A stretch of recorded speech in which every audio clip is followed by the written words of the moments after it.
Hello everyone, welcome to Indian Judicial Service. In this video we are going to discussing here Indian Contract Act 1872. This video is the 21st part of top 300 MCQ of Indian Contract Act 1872 series. And before starting this video, I request you please like and share our videos, and if you are still not subscribe our channel, please subscribe it.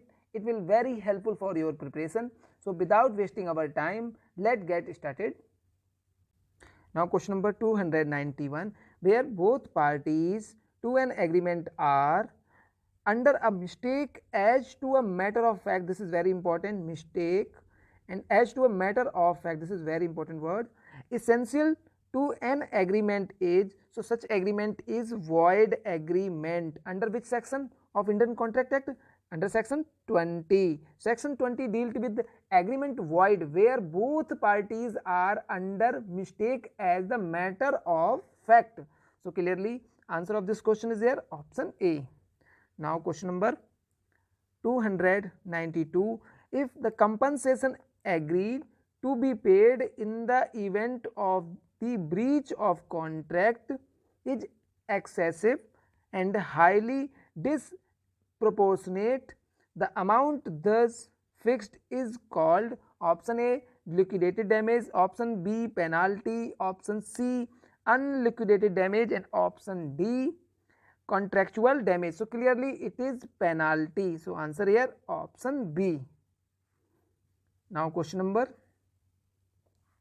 293, under Indian law consideration may be option A adequate, option B something having a same value in eye of law, option C equivalent to promise, option D neither A nor B. So answer is here option B, something having a same value in the eye of law. So this thing here answer option B. Now question number 294, in case of breach of contract, the principles for assessment, this is very important word, assessment of damages are given in, so principle for assessment of damages are given in case of Hadley versus Baxendale 1854, and this principle given by the Justice Alderson, this is very important name here, Alderson B. So Justice Alderson B gives the principle of assessment of damages in case of Hadley versus Baxendale. Now there are three other cases. So first one case is Hyde versus Ranch. So Hyde versus Ranch case is related to the issue of counter office. This is very important here, issue of counter offer and its relation to the initial offer. So this thing related to Hyde versus Ranch. Now case number 3, Scoff versus Jondin. So Scoff versus Jondin related to the importance of notice of retirement was highlighted in this case, and this case related to the Indian Partnership Act 1932. And last one is very famous case, Carlyle versus Carbolic Smoke Ball Company, and this case is related to the common offer through the advertisement. So this is very important. So answer of this question is here option B.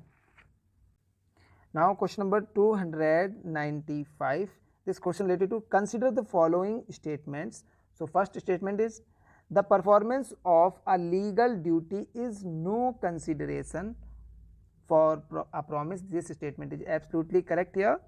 So performance of legal duty is no consideration for a promise.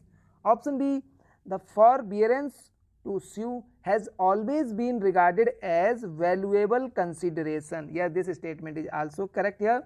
Now last one, it is not necessary that consideration should be adequate to the promise. Yes, all these statements are correct here.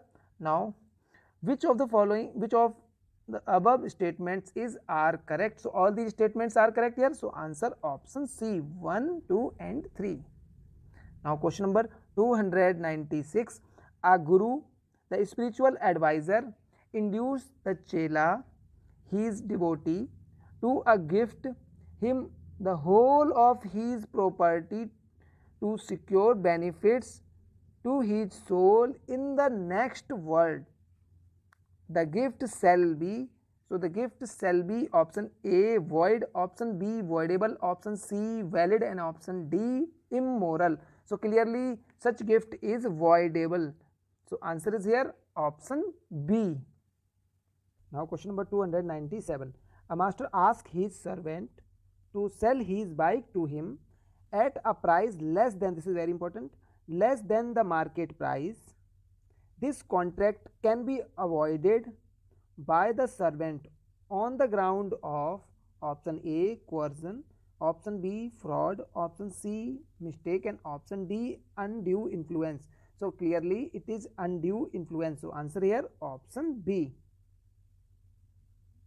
Now question number 298. A agreed to sell a horse of worth rupees 5,000 for rupees 1,000 to B. A's consent to the agreement was freely, this is very important here, it is free consent. So agreement was freely given. The agreement is option A a contract, option B not a contract for inadequacy of consideration, option C not enforceable, option D against the provision of the Contract Act.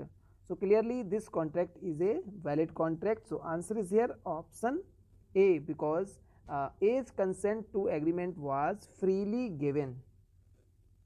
Now question number 299. A contract without consideration is void subject to the following exception. Option A, if it is between two brothers. Option B, if it is between father and son. Option C, if it is between the husband and wife. And option D here, if it is between the way of love and affection. So in this question, the contract without consideration is void subject to the following exception. So clearly if it is between the way of love and affection. So answer is here option D, and this question directly related to the section 25 of Indian Contract Act. Now question number 300, final question of this video. An agency can be terminated by, so agency can be terminated by the principal revoking his authority. Yes, agency can be terminated by the principal revoking his authority. Option B, the agent renouncing the business of agency. Yes, agency can be terminated by agent renouncing the business of agency. And last one, either principal or agent. Yes, agency can be terminated at the death of either principal or agent. So all these options are correct here. So answer here option D, all of these. So this question clearly related to the section 201, section 201 of Indian Contract Act related to the termination of agency. So now we are going to finish this video, and if you like this video, please click on like button, and if you still not subscribe our channel, please subscribe it, and please press the bell icon button which will provide you further notification of our videos. So thank you for watching Indian Judicial Service.